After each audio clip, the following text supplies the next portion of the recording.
afternoon. My name is Mike Bruno. I'm the Chief of Investigations for the Jacksonville Sheriff's Office. The victim in this case is Patrick Pitter, age 50. The suspect is Marlon Williams, aged 39.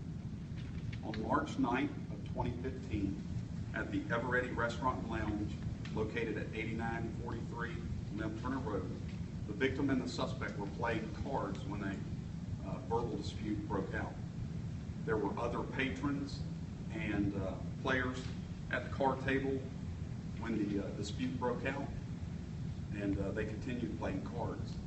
Shortly thereafter, the verbal altercation escalated, and the suspect stood up from the table, grabbed a folding knife that was on the table, opened it up, and stabbed our victim 2 times in the neck and throat area.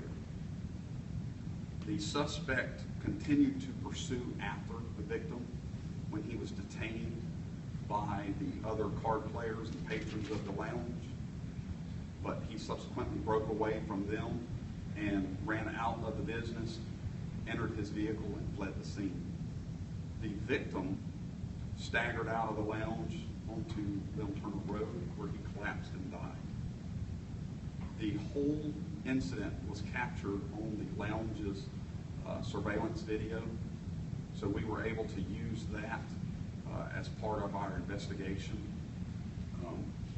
It's important to note here that our homicide detectives have spent the last 2 months working to identify those witnesses and patrons at the lounge, because many of them left the scene before they spoke with police officers.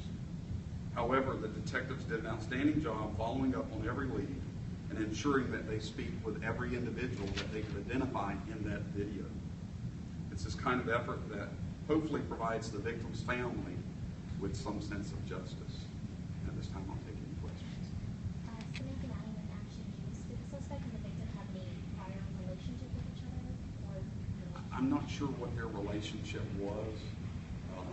When the suspect was arrested, he immediately invoked, so we weren't able to speak with him and hear some of those details, but so I'm not exactly sure of their relationship. Andrew Capassa with First Coast News. Any idea if this argument was over gang stuff, or was there a gang involvement in this? Not that we're aware of.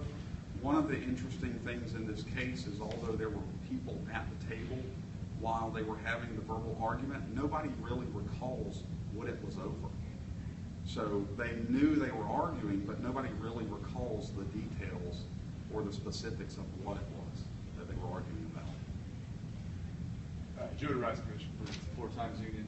Is this a club where cards are played all the time, or is it like a like a poker room, or what kind of a club is it? The name of the place is Eveready Restaurant and Lounge. I can't speak for what their primary business is.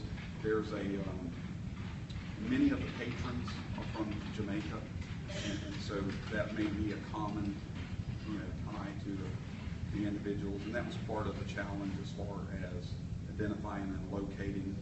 Once we were able to identify and speak with many of the witnesses, they were forthcoming with the information, but it was just a matter of, like I said, it took us nearly 2 months to complete this. Channel 4 News. Why did it take, or why did any of these witnesses say why they left, why they didn't stay, especially after someone had just been murdered? Well, I can't really speak to the specifics of that. I will reiterate what I've said as far as once we were able to identify the individuals from the video, they were forthcoming and providing us with their statements. So they were cooperative with the police in that regard. So I think honestly some of it may have been just fear, but once they realized the case was moving forward, they felt like they had a relationship with the police and with our witnesses to provide that information to help provide this justice for the family. The victim's name, Patrick Pitter, can you spell that last name? P-I-T-T-E-R, and it should be in the packet that you received. How many witnesses were questioned? I don't know the exact number, but there were several individuals there at the card table. Any more information you can give us on the victim or the suspects, just in terms of their In regards to the suspect, his criminal history is provided in that packet. He has a handful of felony arrests and such. So he does have a criminal history for aggravated battery and other violent crimes. Anything else? All right, thank you, Chief. Thank you. Thank you. Thank you.